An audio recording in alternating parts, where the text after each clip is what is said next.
mostly image analysis, lighting, disentanglement, and mostly learning based. Then semantic segmentation of 3D objects, 3D object reconstructions, even from a single image generating infinite views, infinite time views. So it's basically a wide range of computer vision problems that he has published at top forums, including NeRF, including ICCV, ICLR. So he works on the intersection of computer vision and machine learning to improve the computer vision models more effective learning. So with this brief introduction, I would like to pass the baton to Varun. So Varun, welcome. And now it's your. Yeah, thanks for the very nice introduction. It is great to be here and giving this talk. Let me share the screen.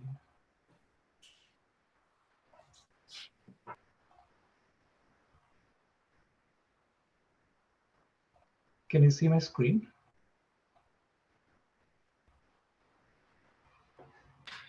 Yes, we can see. Okay, cool. Sounds good. Hello, everyone. I'm Varun Jampani. I'm a researcher at Google Research, and it's great to be here. And I'll be talking about some of our recent works in this direction of this practical 3D object understanding from image collections and videos. And feel free to stop me if there are any questions or if something is not clear. So a significant part of computer vision is analyzing objects around us. Like it's like vision and objects go hand in hand because objects give structure to the visual world, because lots of surrounding things about us is made up of objects, because objects are kind of provide some meaningful groupings to the visual world. And also the visual groupings in turn help defining abstract concepts of objects, like how do we define what is a car? It is a group of some visual things together. So I mean, much of what we mean by object is defined by vision. Like, for example, even if it is a toy car, it is a car because visually it looks like a car. Nothing. So there are much of the several aspects of computer vision revolves around understanding objects like detection, segmentation, or reconstruction, even the 3D reconstruction. So objects play a central role in computer vision. So much of the computer vision has been focusing, at least in the past few years, has been focusing on the supervised techniques. I mean, they collect a lot of data and train supervised deep networks on those. So one of the main challenges with the supervised techniques is that they cannot cover the long tail distribution of objects and categories. There are lots of varieties of objects and categories, and but only the computer vision data sets only cover minor portion of those. So the supervised models scale poorly to new object categories. Even within the new object category, techniques often fail with outliers. For example, this is this canonical surface mapping work from CVPR 2020. They try to match 3D model to a given video or an image kind of thing.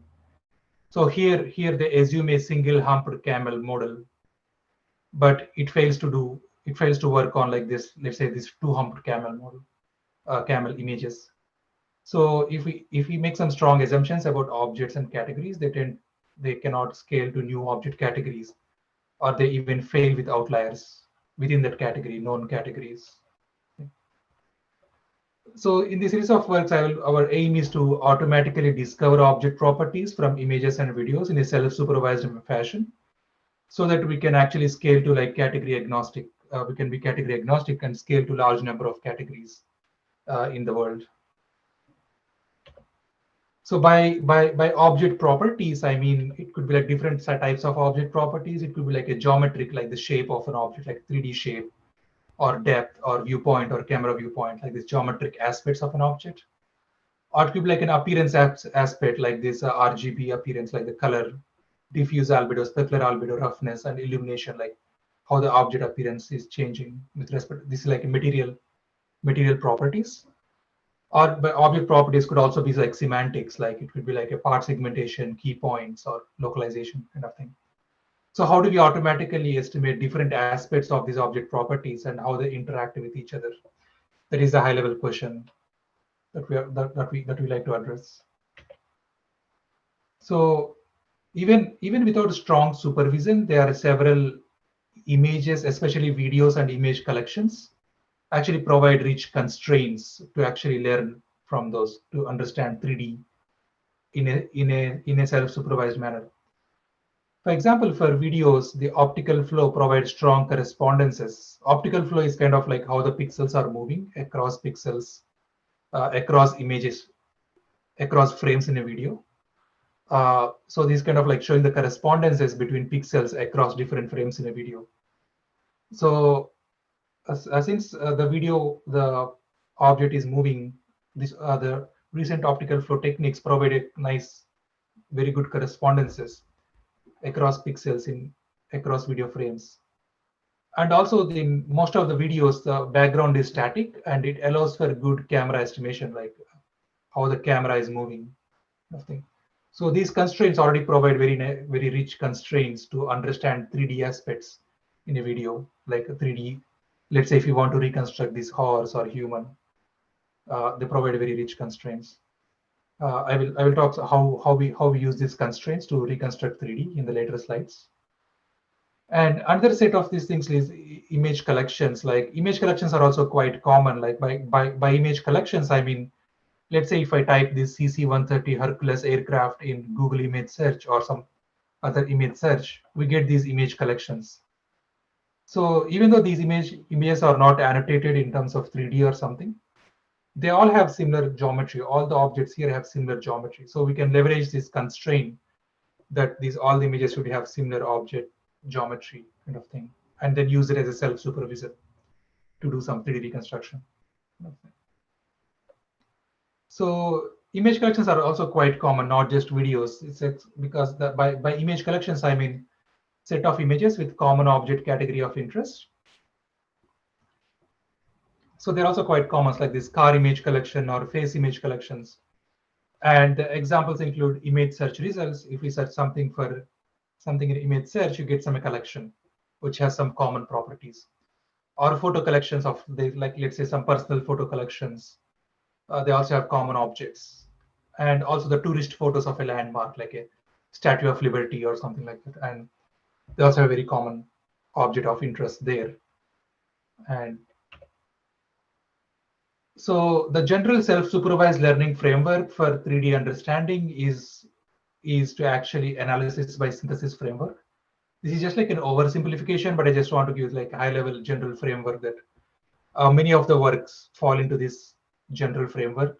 Like, so the aim is to learn this analysis network or some 3D reconstruction or pose estimation network or material estimation network that takes images as videos as input and produces some object properties like 3D shape, material properties, or semantic segmentation like this.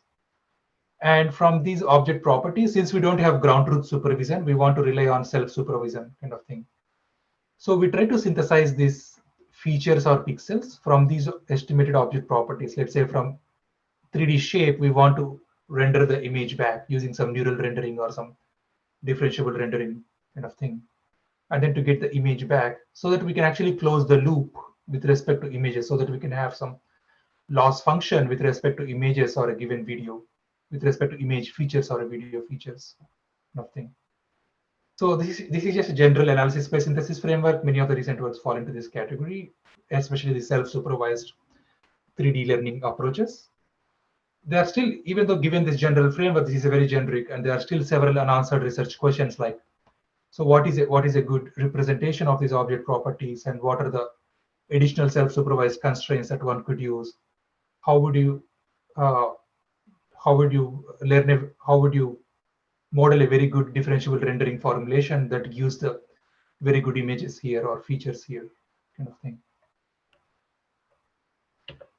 So for the past few years, I have been involved in several research works in this direction, like just given an image collection of horses can be automatically discover 2D parts, this part discovery, or the given image collection of faces or some cars can be automatically estimate 3D viewpoint, like the 3D pose of an object thing.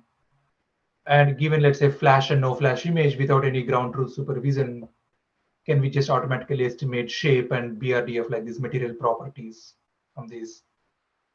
And also this ECCV20 work where the given image collections of birds or some bikes or cars, can we automatically learn some 3D shape from this? Can we learn a network that we learn a network that automatically learn some 3D shape from this? And more recently, we not only reconstruct 3D shape, but we also estimate, we discover 3D parts from it, just given image collections. Okay. So there are some earlier works. I won't be going into details or into any of these works in this talk. In this work, I will be focusing on two main directions, which are our recent works. Like one is this neural reflectance decomposition. Like this given image collections of an object like this, like let's say of this gnome statue kind of thing, can we automatically estimate some relatable 3D asset? Can we automatically estimate the shape and material properties from this? So by material properties, I mean this base color, roughness, metallicness, if there is some shininess in this, or the normals like the geometry aspects of this. And so with this, we can do some relatable 3D assets kind of thing, as I'm showing here on the right. So in this first part of the talk, I will talk about a couple of papers in this direction, for this problem. And in the second part of the talk, I will talk about the reconstruction from videos. That given the video of an object, we don't assume anything about category, and can we automatically reconstruct the object, these articulations as well, like this moving camel from this object. So here the problem is that given the video without any ground truth supervision of this, and we estimate the articulated 3D shapes from monocular object videos.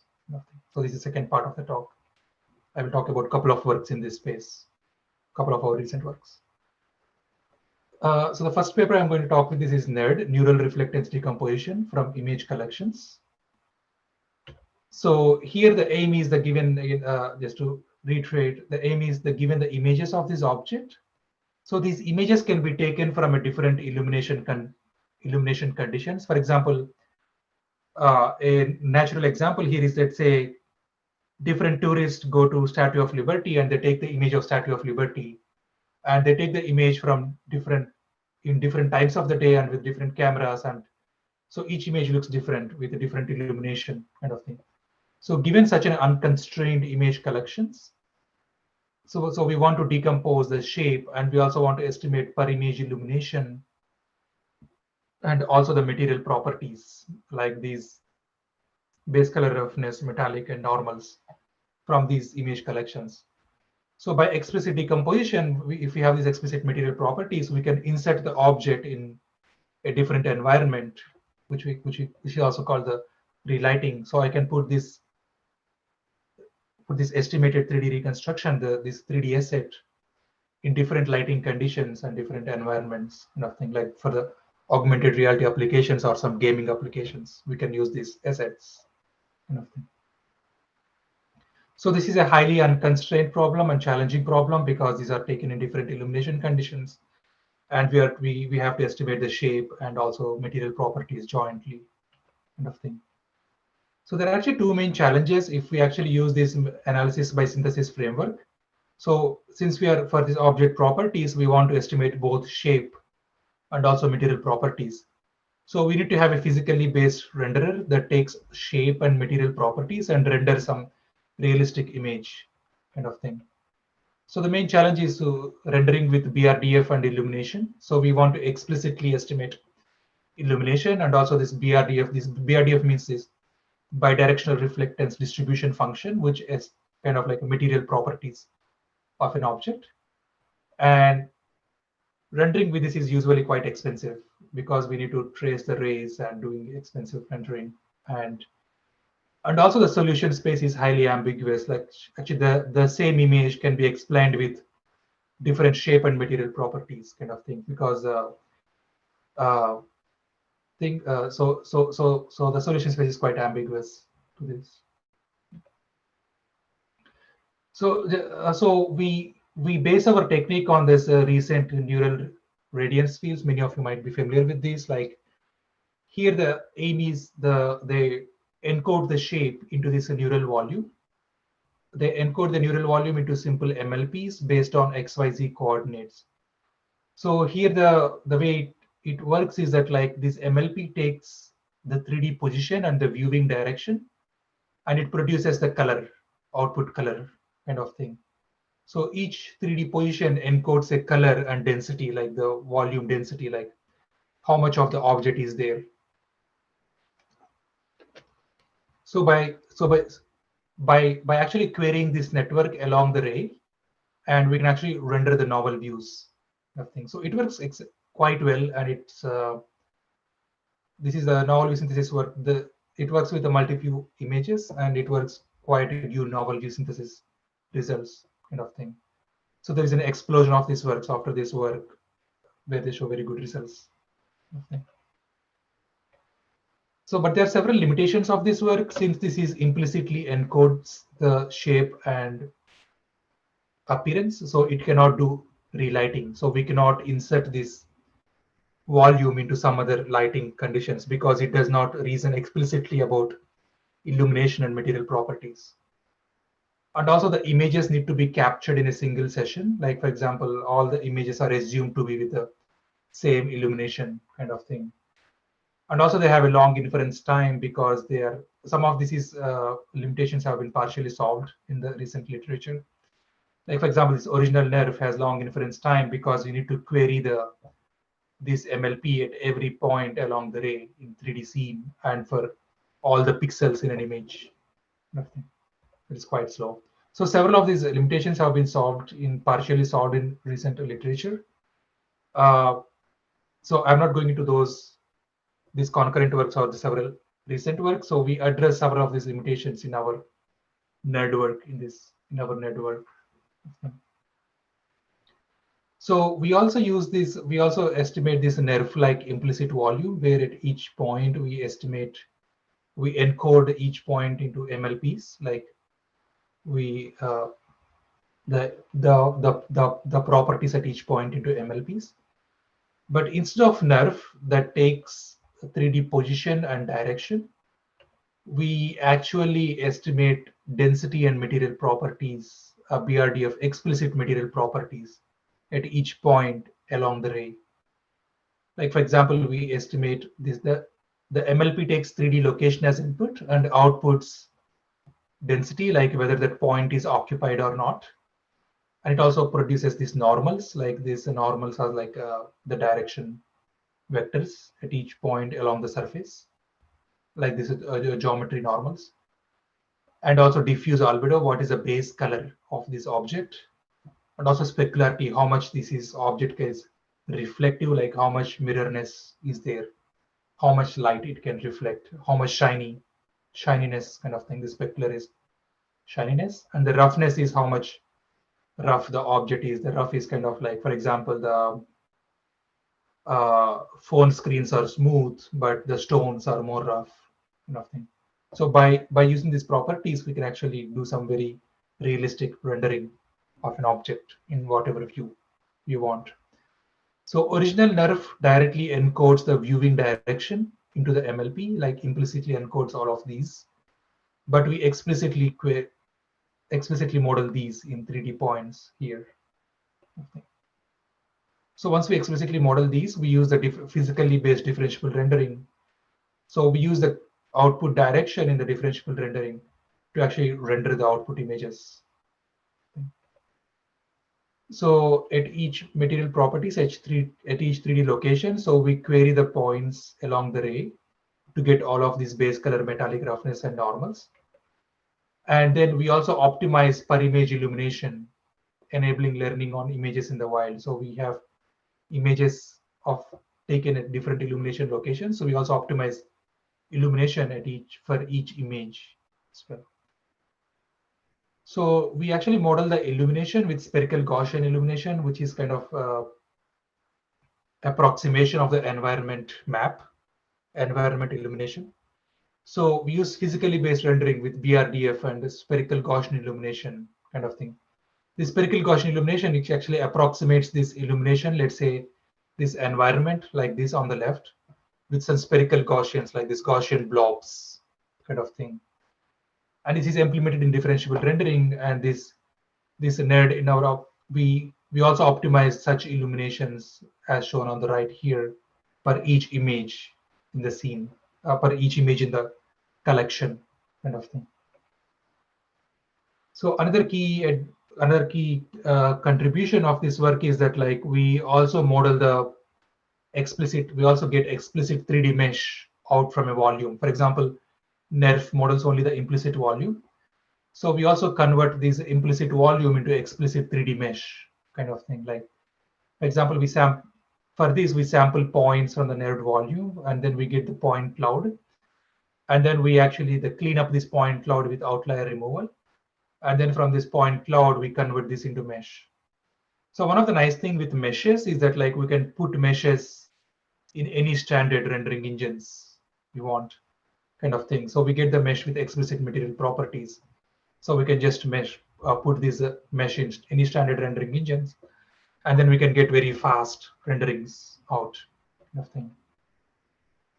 So this is a comparison with NeRF. Our method can handle variable illumination and relight the object. For example, this is a novel view synthesis of with NeRF, and this is the ground truth view. And NeRF cannot handle multiple illuminations, so it can give this some wash away scenes in novel views kind of thing. And NeRF also takes a lot of time to render, and there are some recent techniques that are actually quite fast. But our method is also capable of real-time rendering because we also extract explicit mesh out of this. And these are some results, like these are some synthetic dataset results. These are the input images. They are in different environment conditions, so they have different illuminations. So from this, we can get very good estimate 3D shape and also materials. As you can see, some reflections on this thing. And this is the ground truth. You can see.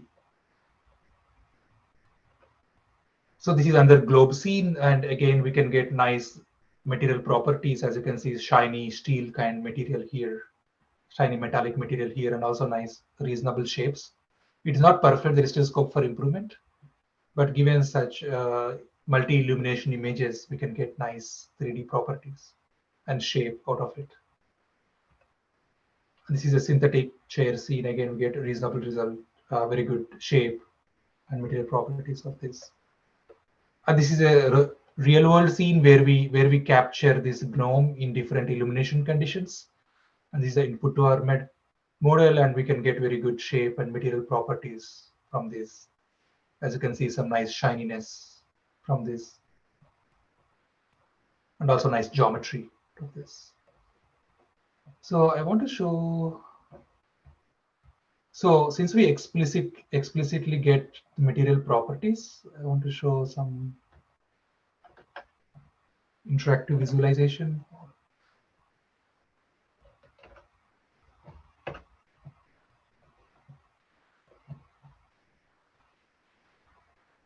For example, this is a project page where we actually put the resulting 3D models in. We can actually do some real-time rendering in 3D in web browser because we get explicit mesh. So you can also go to this project page and interact with these 3D renderings. Oh, right now it's taking time to load. Yeah, for example, this is a 3D rendering, and it's this is doing interactively. Like as you can see, there is this nice reflections on here, and you can also put it in different environments. This object, since we get explicit mesh, we can actually get these 3D renderings out. And also, this is the Statue of Liberty reconstructed from like real-world images from the web. Like we just type Statue of Liberty in Google image search, and we get some nice images from in the world taken by different tourists and different people. And even though the results are not perfect, but it is a decent result. Given that we are working on the in the wild images from different illuminations kind of thing. Again, we can put the resulting model in different illuminations and different lighting conditions, and also interact with it in real time. So going back to the presentation, this is a summary of the first paper. So where we estimate shape and material properties from image collections. And image collections can be taken with varying illumination conditions. And there is an explicit extraction of mesh with material properties from here. So from this, we can get the relightable 3D assets from image collections taken in varying illumination conditions. So I haven't talked about much limitations on this work so far. There are actually several limitations of this work. This is not completely in the wild, because we require good foreground segmentation as well as camera poses are given. We assume that they are given from each of the images. It also requires considerable number of images. For each image collections, we need at least around 80 images kind of thing. And also the spherical Gaussian illumination has several limitations, which I will explain in the next slides. So next to the follow-up work, we address one of the limitations with this, which is called neural PIL, which is a neural P integrated lighting for reflectance decomposition. So the issues with spherical Gaussian illumination is that, like, here I'm showing the spherical Gaussian illumination with a different number of spherical Gaussians. As we increase the number of more and more Gaussians, we can get a better approximations of the ground truth illumination, but the rendering time is quite slow, but still the Gaussians look quite blobby kind of thing. It does not provide a very good approximations of this environment map. Nothing. So we actually go back to the basics of computer graphics for this project and how actually the computer graphics engines, let's say games, solve this problem. So let's take a closer look at the graphics engine. So graphics equation, this rendering equation. So the rendering equation, the way it has two main components. This is LO is the output light emitted from a surface, going from a surface. And it has two main integrations kind of thing. So we integrate the light along the incoming light by multiplying with the diffuse property of that material. So assume there is a surface and the light is incoming and it is reflecting from that point on the surface. And at that point, we have this diffuse property. So we integrate the light across entire hemisphere and multiply with this diffuse property of this. And there is also the specular component, which is more directional. And we also multiply the specular. Let's assume there is this mirror-like surface, and we only need to integrate along this incoming direction in the mirror-like direction. Nothing. So this light integration is central to rendering. This light integration across the incoming light is central to rendering equation. And actually, this is the most time-taking part, to integrate light across the hemisphere or things. So there is this, for example, in Unreal Engine or the several graphics engine, there is a trick that people use. The trick is that, like, they pre-integrate this lighting. So they take the environment map and they pre-integrate this lighting into these, and they actually created this pre-integrated environment maps. And during rendering, then the rendering becomes simple multiplications with this pre-integrated environment maps. Nothing. And so we also use this technique in this work. So I will briefly illustrate this concept, what this pre-integration means. Let's say we have this outgoing radiance direction. We want to integrate light along this space, along this direction. And what we do is that, like, this pre-integrated environment is kind of like we integrate the light with different roughness levels. So think of this like we create different Gaussian pyramid kind of things. So these are kind of like this pre-integrated environment maps kind of things. As the roughness becomes more and more, we have to integrate more and more of the incoming light for this thing. So we create these pre-integrated environment maps. Actually, this is a technique used in the games. Like, these pre-integrated environment maps are pre-computed and stored. And during rendering, depending on the roughness of the surface, we use the particular roughness environment map to do the rendering, to make the rendering fast. So We actually use this technique, but instead of doing this pre-integration explicitly, we do this implicitly with a deep network kind of thing. So we try to mimic this render integration process with a deep network kind of thing. So light pre-integration is still expensive, since in our case we need to estimate also the illumination. So we cannot do this pre-integration on the fly, because we also need to estimate the illumination at each image. So we actually propose this network called neural pill that converts this light pre-integration into a simple network query. So we use some of this architecture called PyCan. I won't go into too much details here. This is somewhat too much details for this talk. So what we're doing is that, like, we are actually mimicking this pre-integration process with actually a neural network. So it takes this light illumination embedding and direction and this roughness. So this MLP takes these things as input and produces directly this integrated light kind of thing. So in a sense, this takes these output direction and the roughness, and we are training a network that also takes this illumination encoding and then produces directly this integration instead of doing the integration explicitly kind of thing. So since this is a simple network query, our rendering is quite fast compared to using spherical Gaussians. For example, if we, in order to render 1 million samples, I mean 1 million pixels, so the spherical Gaussian takes around 0.2 seconds. By using this neural pill network, it takes around 1,000 times. It will be around 1,000 times faster. Nothing. So in a sense, we are converting the standard rendering into a neural rendering thing and make it quite fast. Nothing. And this is the comparison with the ground truth rendering. So this is how the rendering look like with this environment map. This is the ground truth one by doing explicit integration of light. So this is kind of quite slow to this left side. So this is kind of like a ground truth rendering. So by using spherical Gaussians, we can get this rendering kind of thing. By using our neural rendering, this pre-integrated illumination network with this neural pill, we can get much better approximation of the ground truth rendering kind of thing. So ours is much faster compared to spherical Gaussians, and it's also better approximation of the ground truth rendering.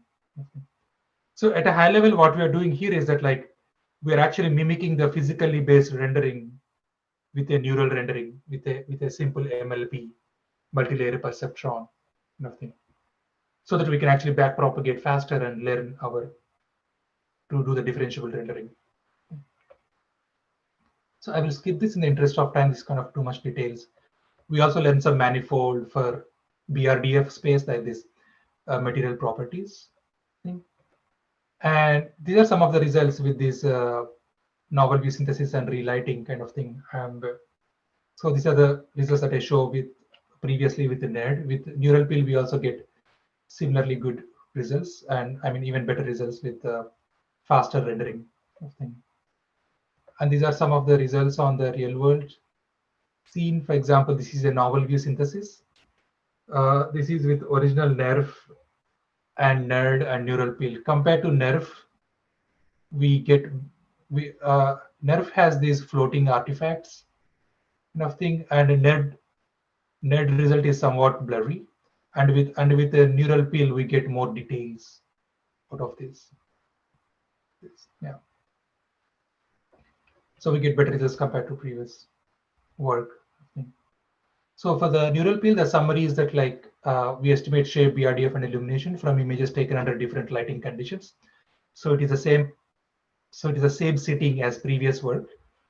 And we address two main challenges, which is one is the expensive rendering. We make the rendering quite fast by using this neural pill network for fast and effective light integration.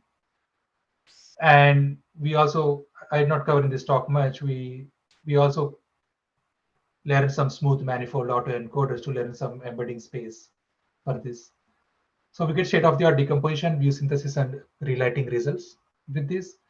And there are still a couple of limitations which we are trying to currently address, which is that it still requires foreground segmentation as well as camera poses for all the images, input images.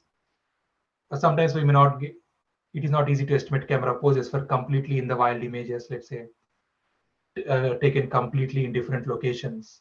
Let's say the image collections of Tesla Model 3 car or something like that. And it also requires considerable number of images, like currently it requires more than 80 images for this. Yeah. So those are the first two papers where we estimate shape and BRDF from image collections with varying illuminations. And in the second part of the talk, I will be talking about like estimating from videos. So the first work in this topic is this laser learning articulated shape reconstruction from a monocular video.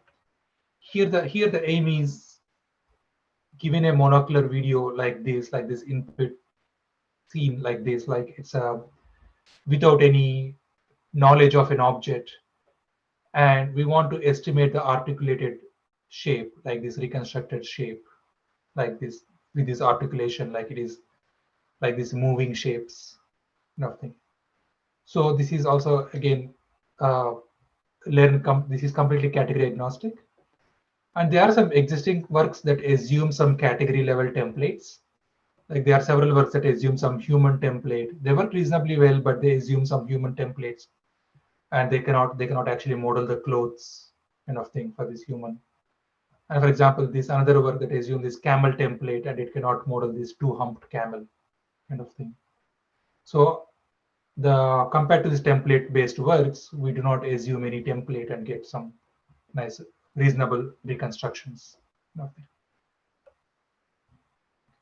So there are several works compared to existing works. They assume these 3D templates or some kind of like key point supervision kind of thing, like these 2D some pose templates kind of thing.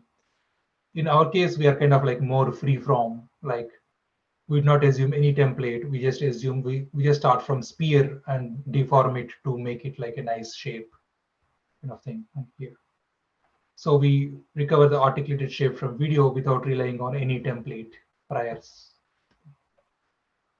So again, we use this analysis by synthesis approach. Like from these video inputs, we estimate these things like these.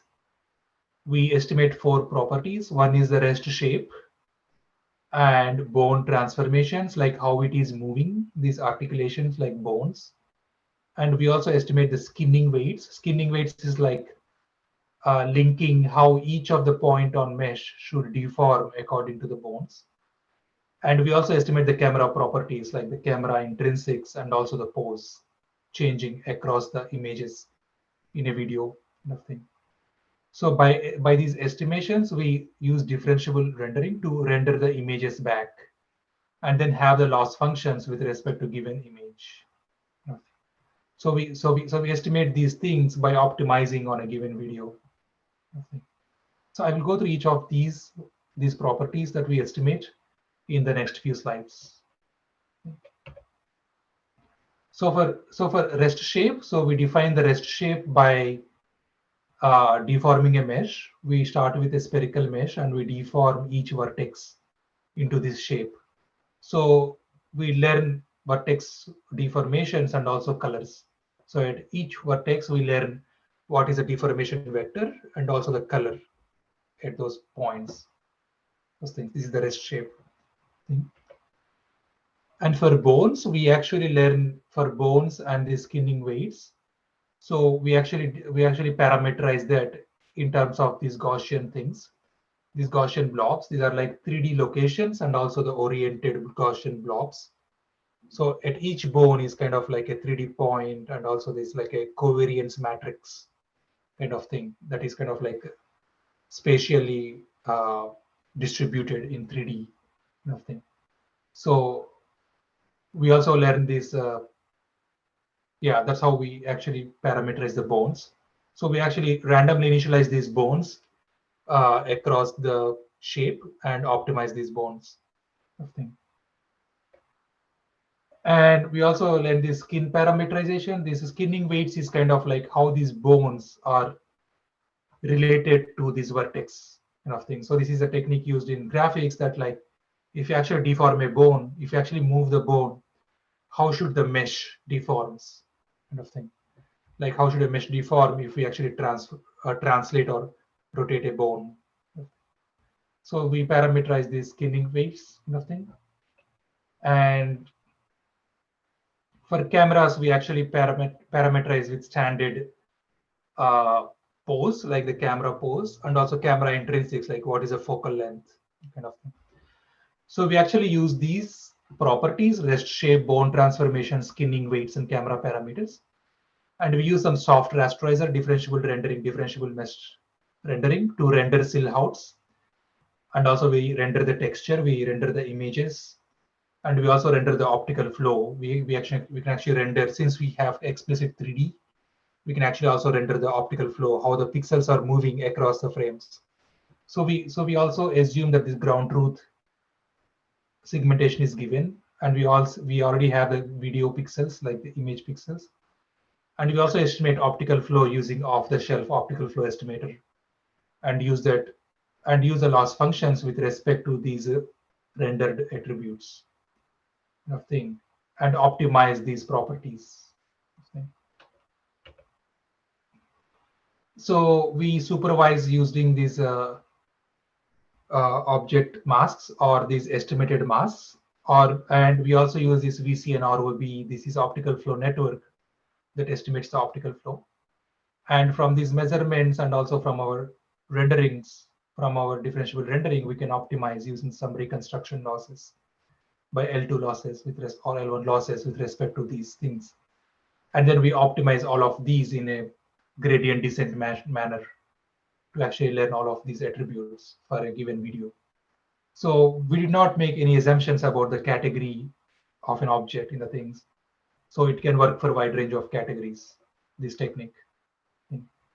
So this is a highly ambiguous problem. So we also use a lot of regularizations, like Laplacian regularization for smooth shapes, saying that like shapes should actually deform very smoothly.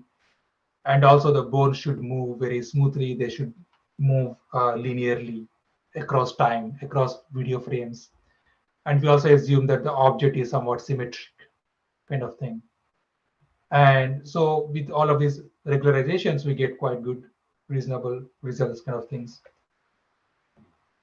So we also use another strategy, which is this course to find reconstruction, where we start with like a small number of vertices and no bones at all, 0 bones.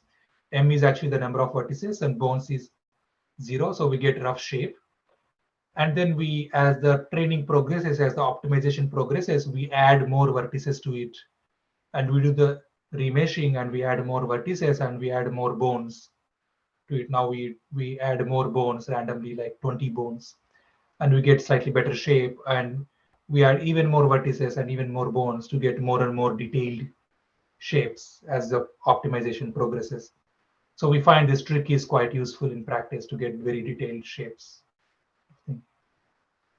And these are some of the results and the existing state of the art, like this input video, P2HD. This is like a human specific work. They assume they only work on humans.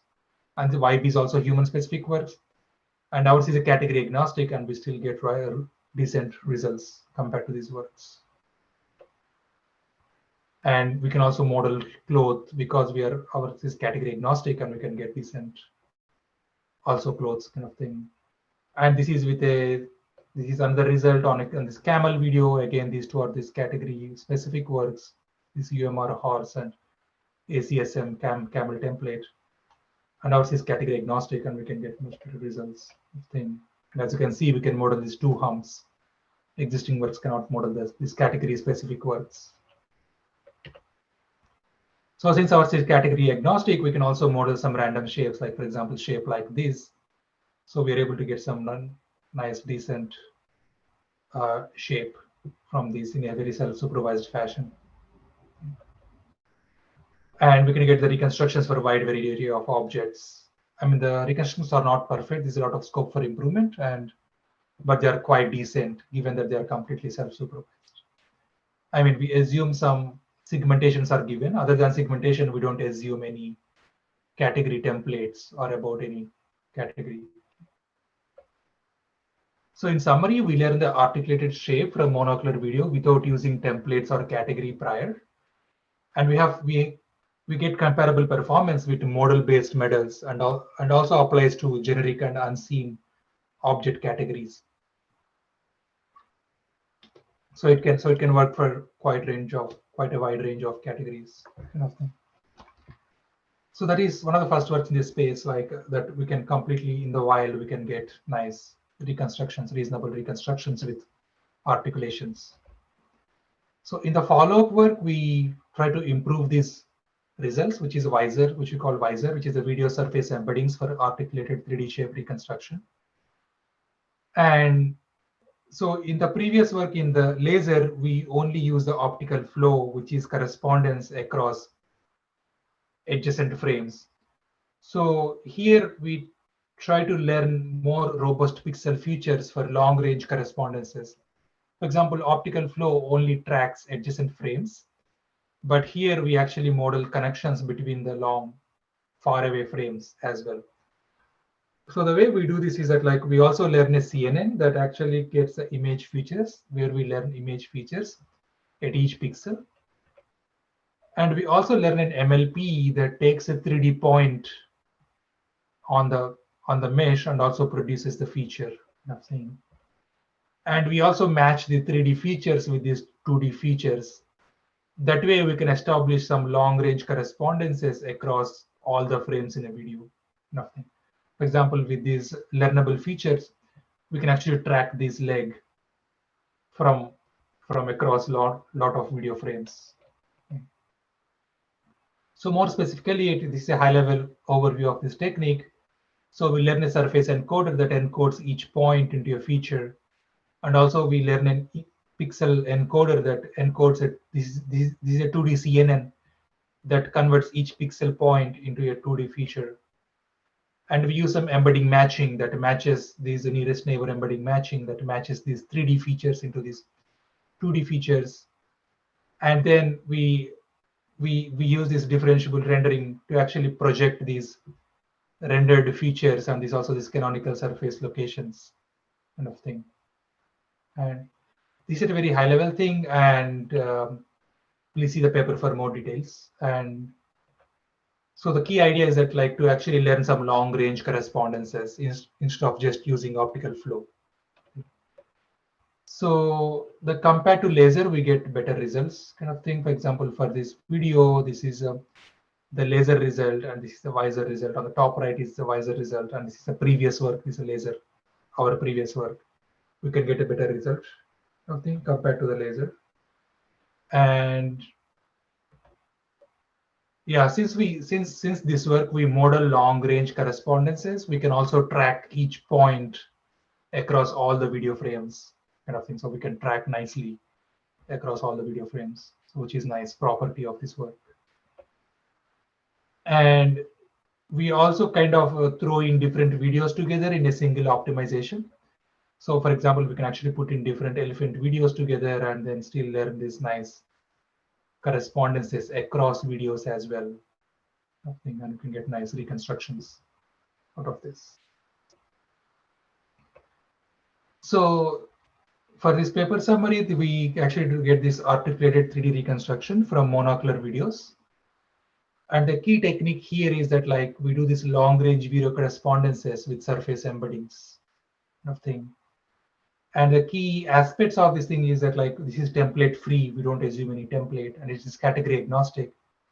And we model articulations and also parts. And the key aspect compared to previous work, laser, is that like we also model this long range point trajectories across video frames thing by these 2D, 3D correspondences.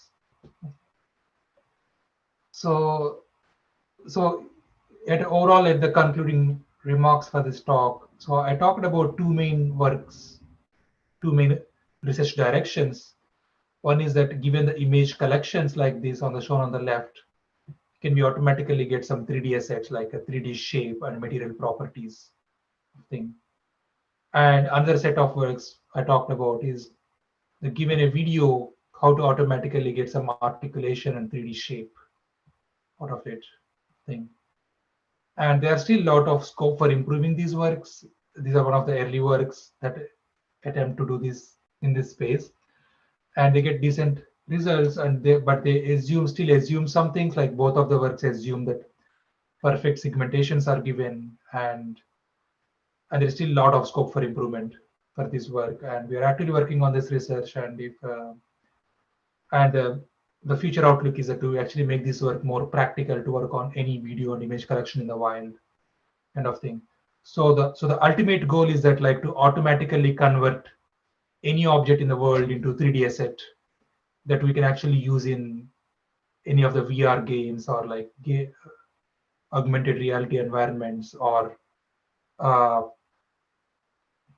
we can actually yeah, so this in the game, or like for instance in this metaverse or omniverse kind of world, we can just use them in these things. So that actually concludes my talk. And if any of you are interested in further discussions or something, just feel free to ping me or message me. Or if you're interested in collaborations in this space, if you have any comments or suggestions, just write to me. Like, yeah, comments and suggestions are very welcome. And yeah, that concludes my talk. And yeah, this is my web page, and you can find papers for these, and also videos for these talks on this web page. Yeah, I think that's a very lot of details in this short time. I apologize for that, but I just mainly want to convey that, like, that in the past recent years, we are getting the computer vision has progressed quite a bit, and right now we have techniques that we can solve these very challenging problems, very good 3D assets, just by looking at images and videos without any ground truth 3D supervision kind of thing. And yeah, thanks for Really, really great talk, Varun. I'm really impressed.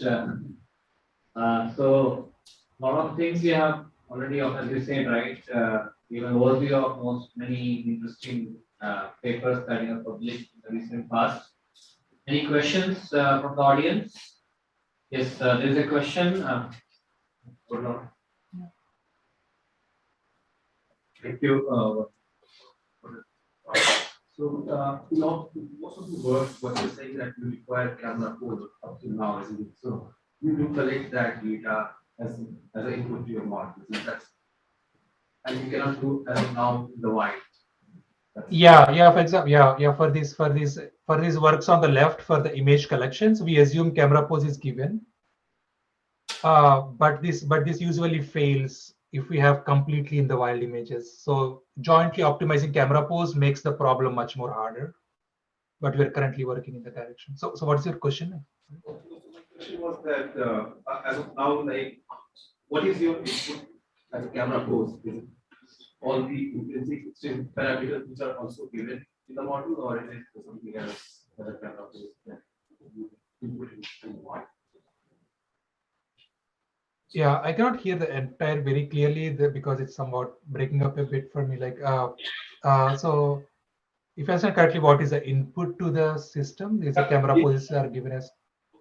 Sorry. What I'm asking is that the input to your model is a camera pose as well. So is it like any specific way of inputting those values, or is it just like what we do for extrinsic parameters or something of that sort that you input to your model while you're training this model?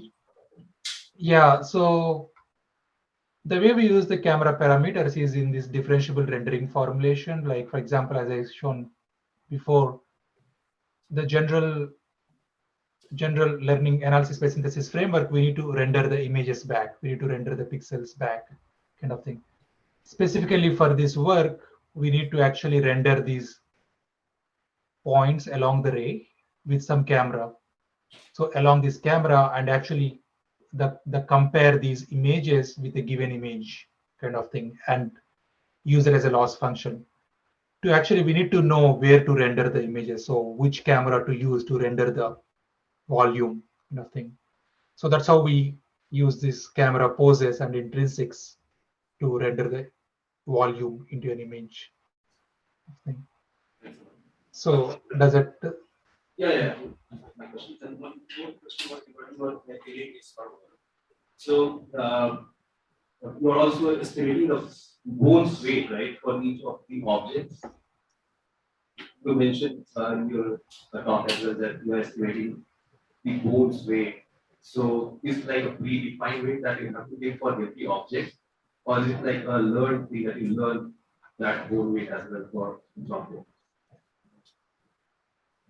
Yeah. So if I hear correctly, so you're talking about these bone skinning weights, right? So the skinning weights are also learned. So what it is, it like the so to be more specific, the skinning weights are defined like for, see, for each point, for each bone. So how is it connected to each vertex in the mesh? So it is like a big, it is like a big matrix that is like number of bones times number of vertices.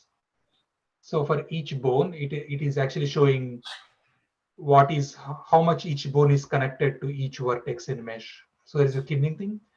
So based on this connection, we actually, this mesh deforms as we actually change the bone.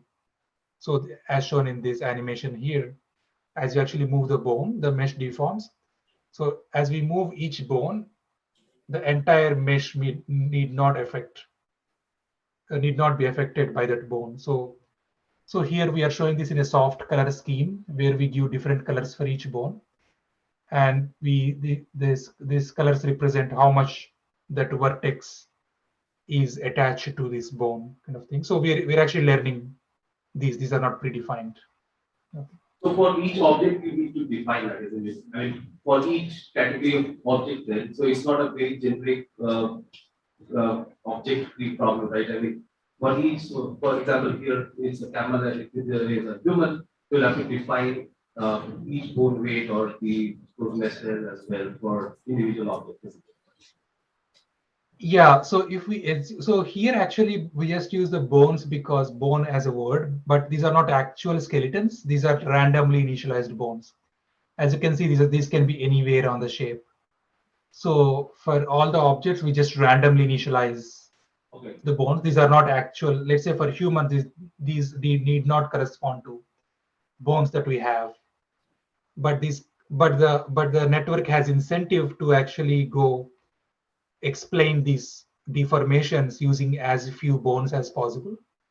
So they have tendency to go towards actual bones that animals have, like actual parts that animals have, but they need not go there. Actually, we over parameterize. We use many more bones than what usually we see in the articulation kind of thing. So these are not category specific. Here's the question.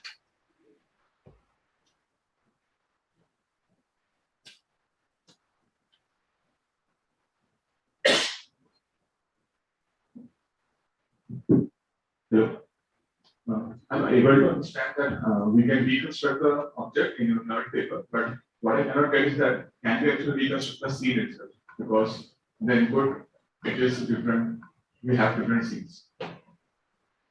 Yeah, so that's a good point. So we haven't worked with scenes in this. One of the complexities with the scene is that like scene has a lot of interreflections. Like the modeling illumination in a scene is much more complex than for an object, because here we assume our rendering model only assumes single bounce illumination. We assume that the light bounces only one time on the surface, which need not be true for scenes. For scenes, for example, light bounces on one wall and hits another wall, kind of thing. So there is no direct light. There is also this interreflections. So modeling scene is more complex, and for this work, we haven't looked into scene set. That forms a very good future directions, but it's also quite challenging kind of thing. For example, NeRF models scenes because they do everything implicitly, but here we are explicitly modeling illumination and material properties and stuff. Thank you.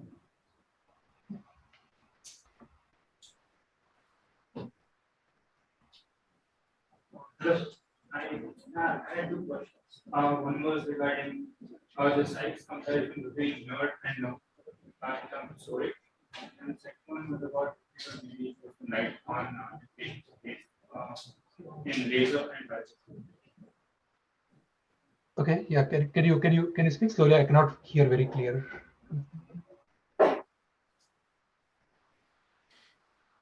So I had two questions. One was related to the storage size comparison between nerd and the second one was about some limitations. Maybe you could elaborate on laser and budget. Okay, so what's the first question? It's a comparison between nerd and neural pill, or Nerd and no storage size.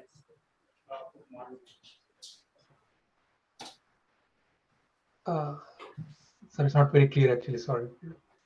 Storage size so between nerd and no for a given object.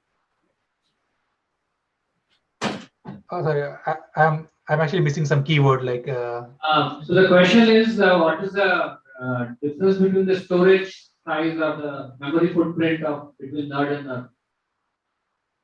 Oh, okay. The storage space, the storage space is very similar because we also use simple MLPs here. So it's so for example, NeRF does this directly outputs the color. We output BRDF material properties.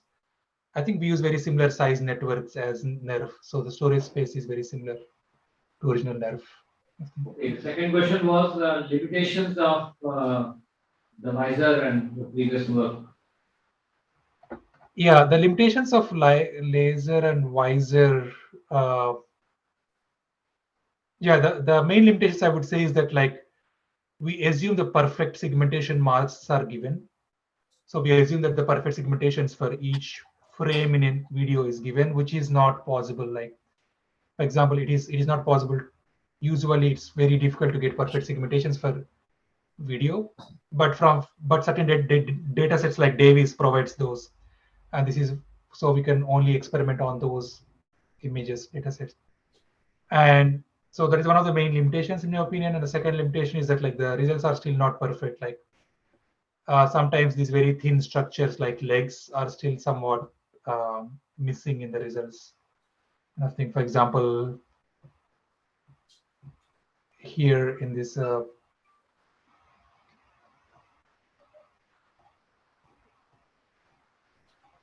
yeah, for example, here like these thin structures are still not very well reconstructed kind of thing. So those are two main limitations, which would be good to fix.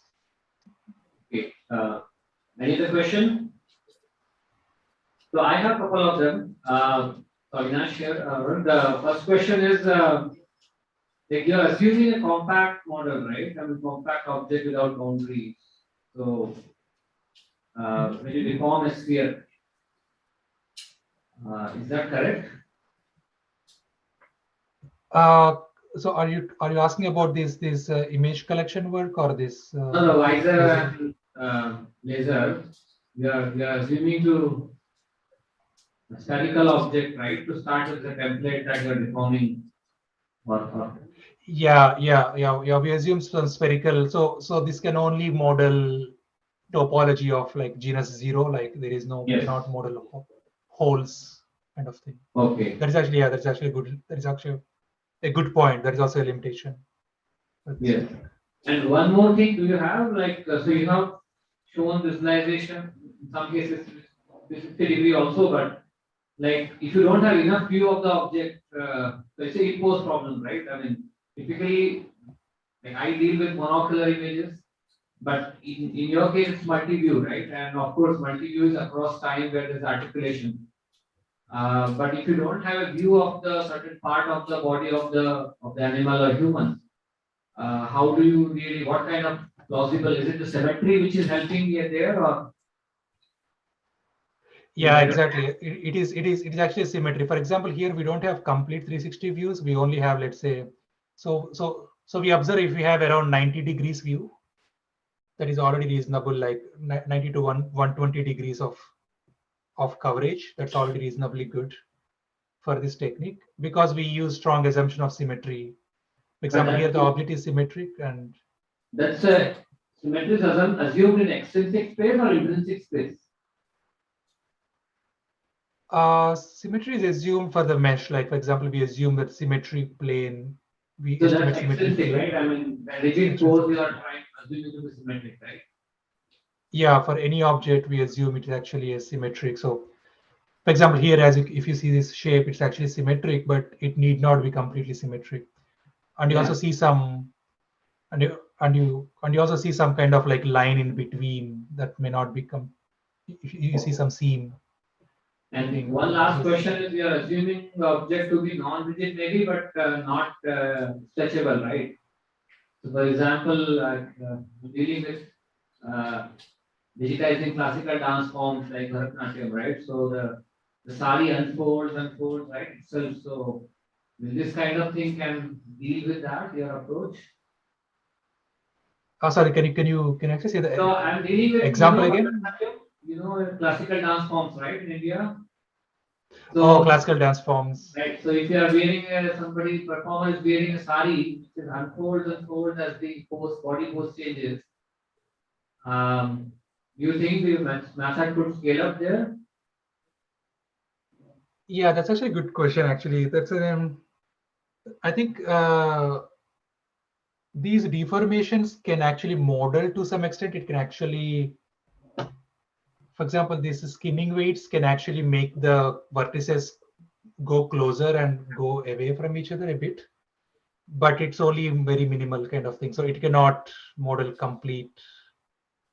It can model the articulations, the non-rigidly moving, but it cannot model the expansion and compression of objects kind of thing. Yeah, that's it can model very minimal. That's also good point. Actually, we should. Yeah, it would be Such good as to good meet up offline and explore possibilities of how to address these issues jointly. Yeah, definitely. Actually, there is still, as I said, there is still a lot of scope for improvement. They're just one of the first works that show just from videos it is possible to some extent. Small lab here to do multi-view capture, and we are doing, our mandate is to do classical dance digitization. So let's sync up on that. Right? Oh, cool. That's great. Actually, yeah, we should definitely sync up offline. Okay, thank you. A very interesting talk. The last question. One more last question. Yeah. So these questions are from YouTube, people who have gone online. So first question is from Pulkit. So question is it possible to edit the material with NeRF neural PIL? Is it possible to identify material? Edit the material. Edit the material. Sorry, is it identify material or is it like? It is edit the material. Edit the material. Yes, it is possible because we get explicit material, so we can actually. So right now we don't solve this for the segmentations, but we can actually cluster the materials and then edit the materials. Yes, because we have explicit 3D asset with material properties. So the first question by Dhaval is it possible to extract lighting given set of diffuse object images since the lobe is scattered in diffuse BRDF? Yeah, if you have only the diffuse objects, the lighting is usually not correct, not actually very accurate. So I can give an example. Like for example, here actually this is a very diffuse object. Only this object is given. The lighting is not very accurate because even with a different set of lighting, we can actually reproduce the rendering because for the diffuse object, we need to integrate the entire hemisphere. So the lighting usually need not be very accurate, but we can get the good renderings out. So yeah, so just with diffuse objects, so the specularity actually helps to some extent for better lighting estimation. And the last question is, the volumetric rendering always seems to be noisy. Wouldn't that be good? Get a surface representation over a volumetric ones? Yeah, surface representation is also good, but it's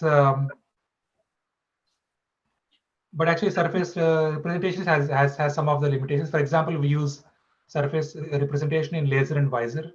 It can only model genus 0 objects, and it has some several limitations, and we find this volumetric rendering is usually quite robust and more robust. So right now we're also exploring some hybrid things like this, using both volumetric and surface representations as a hybrid, because each has its own some complementary advantages. So yeah, we're exploring the direction. Okay, I think we are good to stop here. Thank you, Varun. Thanks a lot for joining remotely. And next time maybe we plan it an offline talk sometime when you plan to be here, right? And I hope this talk will inspire many of the young fellows, including reply students who are joining online, because this talk is being streamed, and also the many prospective future 3D vision researchers who are sitting here in this room. Thanks a lot.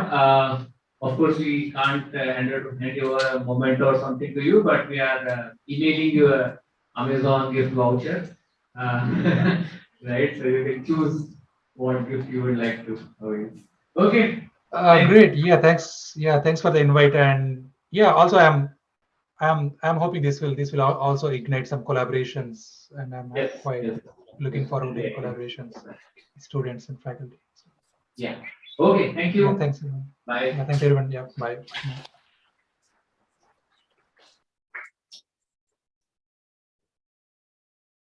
Okay. So.